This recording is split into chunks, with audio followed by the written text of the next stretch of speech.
Ang ating salita po ngayong araw na ito ay spy. Alam niyo po, ang pinakaayaw ko pong piece sa larong Games of the General ay yung kung tawagin ay spy. I hope alam niyo po kahit papaano ang larong Games of the General.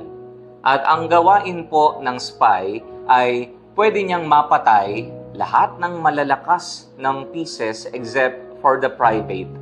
Minsan naakalain mo ang spy na Star General na malakas pero in reality, isa pala itong spy.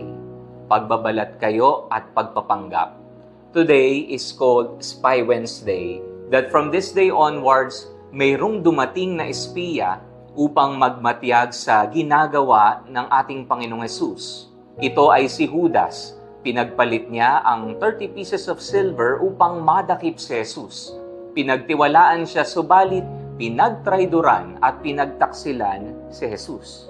Ang tanong, ikaw ba, nagtaksil ka na ba sa Diyos? Ilang beses mo na ba siyang tinalikuran at binaliwala ang tiwala? Huwag kang tumulad kay Judas. Huwag kang magtaksil sa Diyos. Spy, isang salita sapagkat ang sandigan natin kaniyang salita.